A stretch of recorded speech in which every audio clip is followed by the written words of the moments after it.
Bueno, ya estamos con la doctora Raquel Rosa, a quien le agradecemos mucho que esté con nosotros esta mañana, luego de un fin de semana muy movido, por cierto, con mucha actividad, mucha información, mucha demanda periodística, al igual que este lunes, así que muchas gracias por venir. Por favor.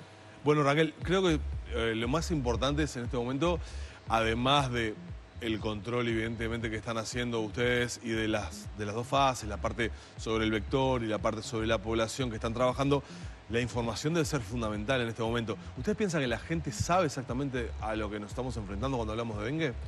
Bueno, yo espero que sí y espero que los medios nos acompañen, como siempre nos han acompañado, a dar la información correcta y a generar lo que nosotros necesitamos, que es que la gente esté informada, no alarmada, pero sí que tome las medidas correspondientes para evitar que esto se disperse. Estamos hablando de un primer caso de dengue autóctono determinado el sábado. La muestra se va a chequear en un laboratorio de Puerto Rico, que hay mayor experiencia para tener la certeza absoluta.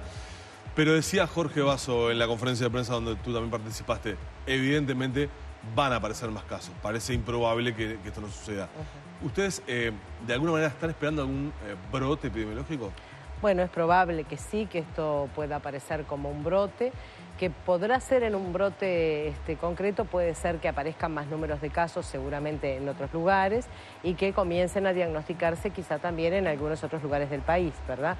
La presión regional ha sido cada vez más intensa, los viajes muy importantes, muchos, han venido muchas personas que contrajeron dengue fundamentalmente en la región y bueno, esto no es más que una de las situaciones esperadas. Bueno, para que la gente lo entienda, que podamos comenzar a asimilar la información, ¿cuáles son los síntomas que me dicen a mí que puedo tener sospechas de un caso de dengue? Muchas veces son bastante inespecíficos, pero se caracterizan por tener fiebre muy alta, malestar general, dolor en las articulaciones, muy importante, por eso muchas veces le llaman la fiebre rompehuesos, y puede haber también dolor retroocular, ¿sí? Detrás de los ojos, que también es característico. ¿Por cuánto tiempo aproximadamente? ¿Cuál es el periodo de ventana? Vamos a poner una semana, ¿sí? Que pueda tener más de 7 días. ¿Y eso se manifiesta inmediatamente después de la picadura o hay un periodo de incubación de ese cuadro? Eso, hay un periodo breve de incubación, pero se manifiesta prácticamente enseguida los primeros síntomas, ¿sí? Lo que pueden es durar más de una semana.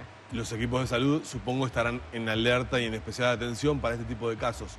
Una vez que una persona consulta y que despierta la sospecha de que se está ante un cuadro de dengue, se toma una muestra. ¿Cuánto tiempo demora esa muestra en el laboratorio central para determinarlo? Eso depende del momento en el que se encuentre el paciente. Ajá. Si el paciente consulta precozmente y está dentro de los primeros 5 días de inicio de la fecha de inicio del cuadro, el laboratorio puede dar un resultado en 48 horas, ¿sí?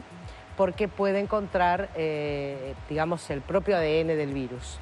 Si pasó ya este tiempo y ya no se encuentra el virus en el organismo, ahí hay que recurrir a una técnica, que es una técnica que se llama serología, o sea, se busca la memoria inmunológica de la presencia del virus y eso ya puede llevar más tiempo para llevar al diagnóstico final. El sábado en la conferencia de prensa ustedes, el doctor Basso, tú, Lustenberg, confirmaban de un aumento importante en la cantidad de muestras que está procesando el laboratorio.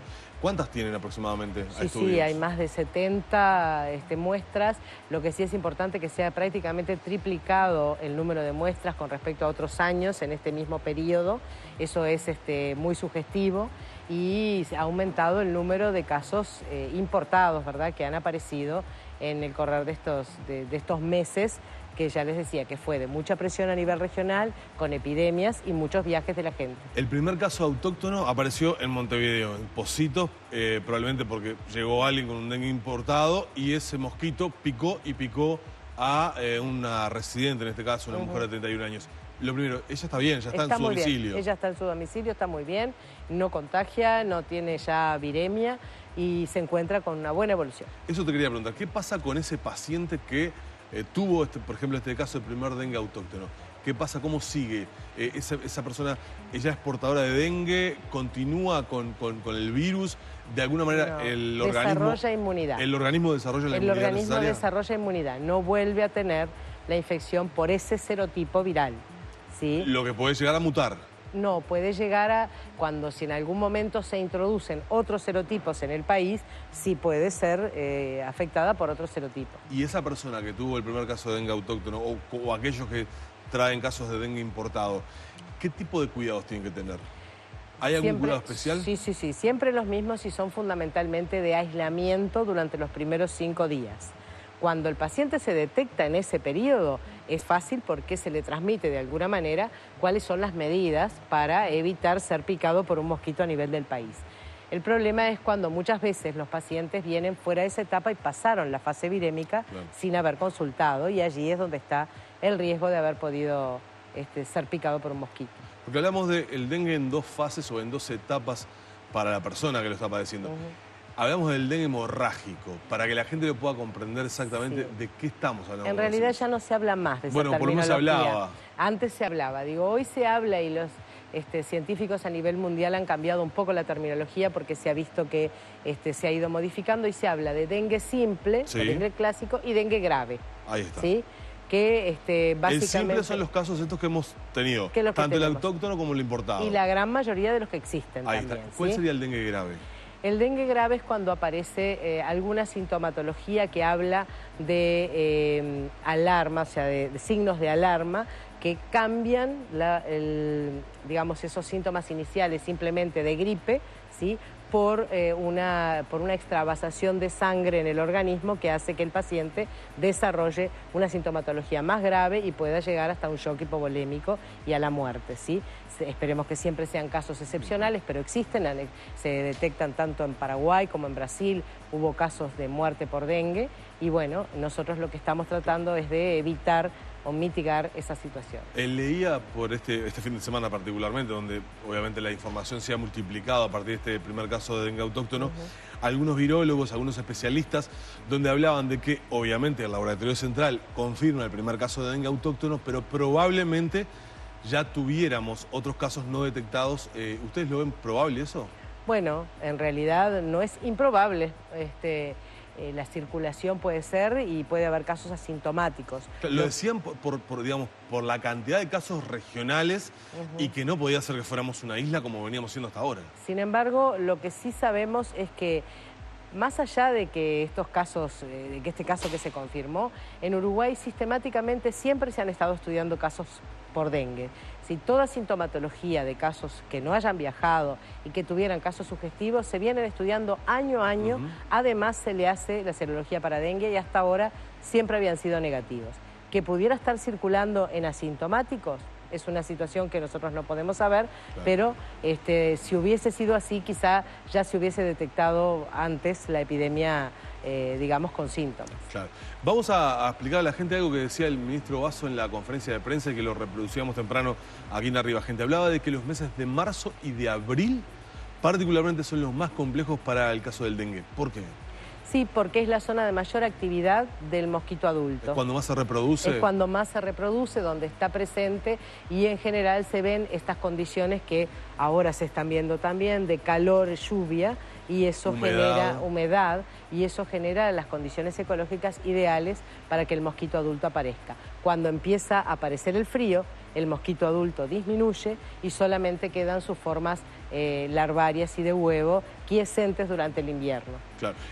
Obviamente estamos hablando de un mosquito distinto al Culex que estamos acostumbrados a ver en todos lados, ese mosquito marroncito pequeño. ¿Qué característica tiene el mosquito del dengue para que la gente lo pueda identificar?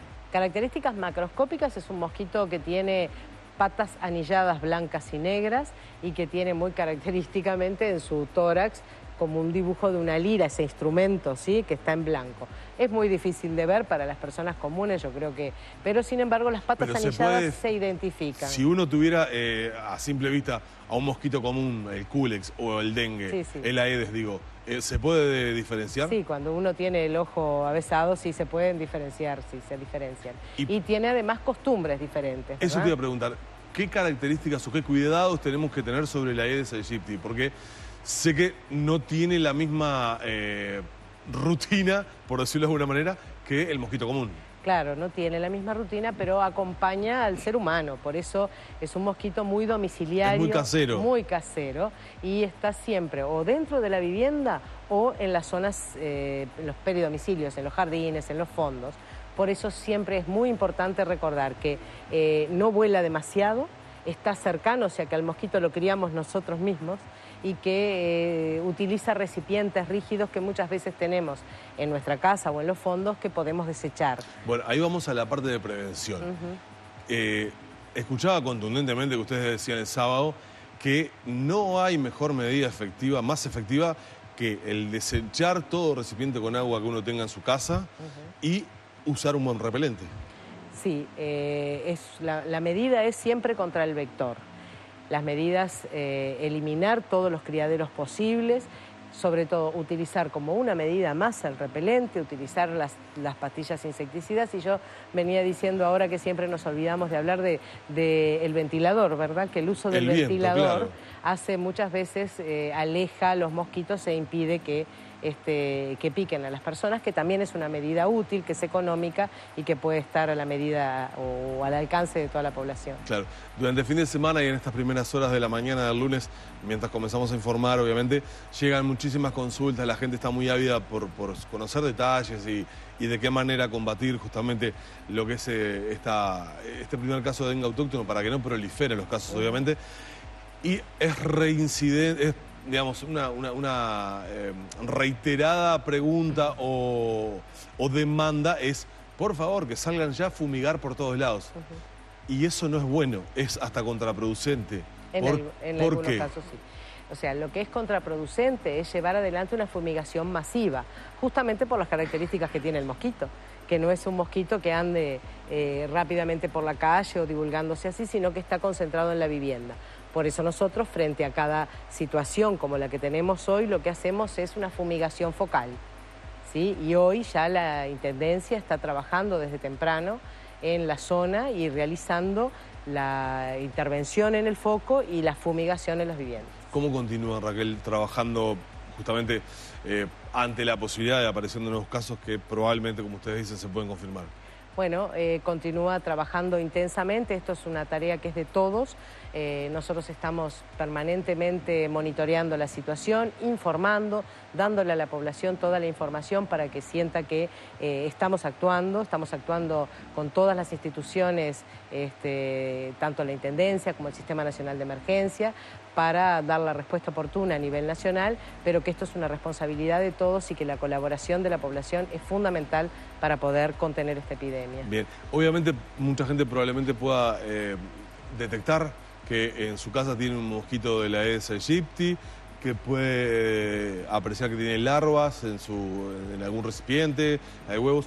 ¿Hay algún teléfono donde se pueda comunicar como para que puedan ir a ese lugar justamente a tomar acciones? Sí, tienen que comunicarse con el teléfono de la División Higiene, que yo no lo tengo en este momento, de la Intendencia, pero creo que más allá de la comunicación a la Intendencia es una responsabilidad interna, y si eso lo encuentra, lo que debe es eliminar el criadero, ¿sí? Y hacer el control de foco mismo en su propia vivienda. Puede asesorarse en la Intendencia y allí trabajar en conjunto, y si es necesario la Intendencia concurrirá. Correcto. Pensando justamente hablamos del primer caso acá en Montevideo, Pocitos particularmente, pero pensando en la posibilidad de algún brote epidémico, ¿hay algunos departamentos que están más comprometidos que otros? Yo escuchaba Colonia particularmente que tenía una problemática importante. Sí, Colonia, el litoral con Argentina, nosotros estamos ya, son las zonas más calientes para la presencia de este vector. Sin embargo, estamos trabajando y seguiremos trabajando con las intendencias y con las direcciones departamentales de salud para bajar los índices de infestación